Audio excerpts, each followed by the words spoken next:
ഒരു വിധവയായ സ്ത്രീയോട് ചോദിക്കണം ഒരു ഭർത്താവിൻ്റെ വില എന്താന്ന്. അത് അവർക്ക് മാത്രമേ പറയാൻ കഴിയുള്ളൂ. കാരണം 2-3 ദിവസങ്ങളായിട്ട് ഒരുപാട് വാർത്തകൾ കേൾക്കുന്നുണ്ട്.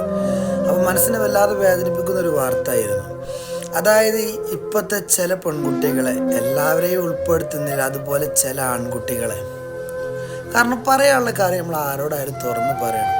അഹങ്കാരിയായ പെൺകുട്ടികളൊക്കെ ഉണ്ടല്ലോ, അതായത് ഭർത്താവ് ഒരു എമ്മ് പറഞ്ഞാൽ ഭാര്യ 2 പി വിടും. നിങ്ങൾക്ക് മനസ്സിലായെന്ന് ഞാൻ ഉദ്ദേശിക്കുന്നു. അങ്ങനത്തെ ഭാര്യമാരൊന്ന് കേരളത്തിലുണ്ട്.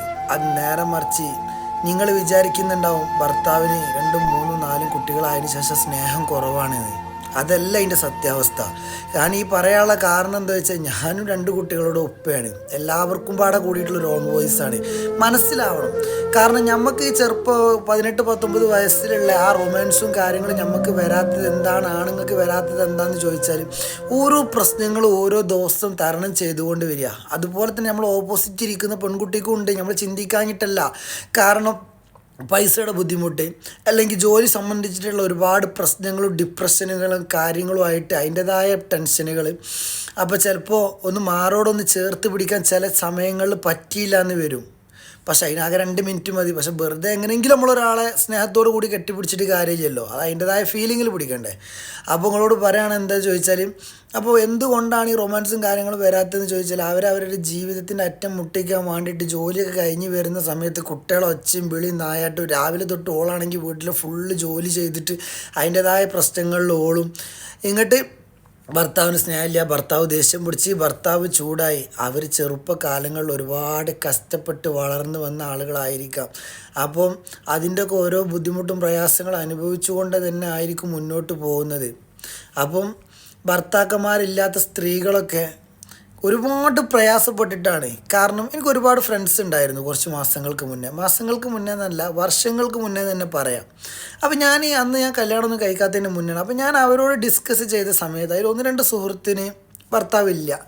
അപ്പോൾ ഞാൻ അവരോട് ചോദിച്ചപ്പോൾ അവർ പറയാണ്, സൈഫു, നമ്മുടെ ജീവിതത്തിൽ തോൽക്കുന്നൊരു സമയമുണ്ട്, അതൊരു വിധവയായ സ്ത്രീയോട് ചോദിക്കണമെന്ന്.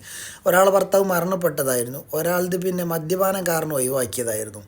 അപ്പോൾ ചോദിച്ച സമയത്ത് അച്ഛൻ്റെ അടുത്തേക്ക് വന്നു, ഒരാൾ ഉപ്പാൻ്റെ അടുത്തേക്ക് പോയി. അങ്ങനെ ആ ഉപ്പ ഏകദേശം ഒരു 3-4 വർഷം കഴിഞ്ഞ് മരണപ്പെട്ടു. ഉപ്പ ജീവനോടുള്ള കാലം വരെ ആ കുട്ടിക്ക് സുഖമായിരുന്നു, കഴിഞ്ഞു. പിന്നെ ആങ്ങളാരായിരുന്നു 4 പേര്. പിന്നെ അവിടെ ബുദ്ധിമുട്ടും പ്രയാസങ്ങളും അനുഭവിച്ചു. ഒരുപാട് പ്രശ്നങ്ങൾ തരണം ചെയ്ത് പോയിക്കൊണ്ടിരിക്കുകയാണ് ഇന്നും ഈ സാഹചര്യത്തിൽ, ഈ കാലഘട്ടങ്ങളിലും. അതായത് മക്കളെ പഠനം. അതുകൊണ്ടാണ് ഞാൻ പറഞ്ഞത്, ഭർത്താവിനോട് നിങ്ങൾ ദേഷ്യം പിടിക്കുമ്പോഴും വാശി പിടിക്കുമ്പോഴും, കാരണം ഭർത്താവിനോട് എപ്പോഴും എതിർത്ത് പറയാം. ചിലപ്പോൾ ഭർത്താവ് നല്ല രീതിയിലൊക്കെ ആയിരിക്കും കാര്യങ്ങൾ സംസാരിക്കുക, അപ്പോൾ അതിന് കൊളത്തിടുന്ന എന്തെങ്കിലും ഒരു വർത്തമാനം പറയും. എന്നിട്ട് അപ്പോൾ അതിന് ഭർത്താവിന് ഓപ്പോസിറ്റിന് ദേഷ്യം പിടിക്കും. ഒരു ഭാര്യ ഒരു ഭർത്താവിനോട് സംസാരിക്കുമ്പോൾ കുറച്ച് താഴ്മയോടുകൂടി റെസ്പെക്റ്റ് ചെയ്ത് സംസാരിക്കണം. അത് വിചാരിച്ച് നിങ്ങൾ അടിമയായിട്ട് കഴിയണം എന്നല്ല പറഞ്ഞത്. അതായത് ഭർത്താവിനോട് പറയുന്ന കാര്യങ്ങൾ ഭർത്താവിനോട് പറയാം, ആങ്ങളാരോട് പറയുന്ന മാതിരി ഭർത്താവിനോട് പറയരുത്. അപ്പോൾ ചില ആൾക്കാർ പറയും, നമ്മളെല്ലാ കാര്യങ്ങളും പങ്കുവെക്കണം, സൗഹൃദമാണ്, എല്ലാ ഒലക്കിയും വേണം. പക്ഷേ ഈ പുതിയാപ്പിള കൂടുതൽ കൊടുക്കുമ്പോൾ, അല്ലെ ഭാര്യ കൂടുതൽ ഇങ്ങോട്ട് തരുമ്പോൾ തലയിൽ കയറിയിട്ട് ഞാൻ പറയണില്ല. അപ്പം അതിനുള്ള അവസരങ്ങൾ മാക്സിമം എന്താക്കുക, ഭാര്യയും ഭർത്താവുമാണ് ഓക്കെ, സംഭവം ശരി. എത്ര ഫ്രീഡം കൊടുത്താലും ആ ഭാര്യ സംസാരിക്കുമ്പോൾ ഭർത്താവ് ഷൗട്ട് ചെയ്യുന്ന സമയത്ത് ഒന്നെങ്കിൽ ഭാര്യ ഉണ്ടാതിരിക്കുക. കുറച്ച് കഴിഞ്ഞ് പ്രശ്നങ്ങളൊക്കെ സോൾവ് ആയി 10-20 മിനിറ്റ് കഴിഞ്ഞ് നിങ്ങൾക്ക് മനസ്സമാധാനത്തിൽ പറഞ്ഞൂടെ, പറഞ്ഞിട്ടില്ലെങ്കിൽ ഞാൻ അങ്ങനെ ചെയ്യും, പറഞ്ഞിട്ടില്ലെങ്കിൽ ഞാൻ ഇങ്ങനെ ചെയ്യും. വെല്ലുവിളിയാണ് ഇന്നത്തെ സമൂഹത്തിൽ നടക്കുന്നത്. ഇത് ഞാൻ പറയാനുള്ള കാരണം, കുറച്ച് കേസുകൾ ഇവിടെ വന്നിരുന്നു. പക്ഷെ ആളുകളെ പേര് നമ്മൾ വെളിപ്പെടുത്താൻ പാടില്ലല്ലോ. അപ്പോൾ എന്താ വെച്ചാൽ ഏകദേശം ഒരു 4-5 മിനിറ്റുള്ള ഒരു ഓൺ വോയിസാണ്. അപ്പോൾ പറ്റുന്നവർ കേൾക്കുക. അങ്ങോട്ട് ഇതിനെക്കുറിച്ചുള്ള അഭിപ്രായങ്ങൾ കമൻറ്റ് ബോക്സിൽ എഴുതുക. ഓക്കെ, എൻ്റെ ലൈഫിലായിക്കോട്ടെ, നിങ്ങളുടെ ലൈഫിലായിക്കോട്ടെ, ആരുടെ ലൈഫിലായിക്കോട്ടെ, പ്രശ്നങ്ങളില്ലാത്ത ലൈഫുകൾ ഉണ്ടാവില്ല. ചെറിയ ചെറിയ ഇണക്കങ്ങളൊക്കെ ഉണ്ടാവും. പിന്നെ മദ്യപിക്കാത്തൊരു ഭർത്താവിനെ മദ്യപാനി ആക്കി മാറ്റുന്നൊരു സാഹചര്യം ഭാര്യ കാരണം നോക്കണം നിങ്ങൾ. നമുക്ക് ഡെയിലി നാട്ടിലേക്ക് വിളിക്കാൻ പോതില്ലാഞ്ഞിട്ടാ, അല്ലെങ്കിൽ നാട്ടിൽ നിൽക്കുന്ന പല ആളുകളും ഭാര്യമാരെ വിളിച്ച് സംസാരിക്കുന്നത് എന്തുകൊണ്ടാണ്? കുട്ടികളെ കാണാലോ, ഭാര്യനെ കാണാലോ, മക്കളെ കാണാൻ. എത്ര പ്രവാസികളെ ഭാര്യമാരാണ് ഇന്ന് പല പ്രശ്നങ്ങളിലും പെട്ടുകുത്തിരിക്കുന്നത്.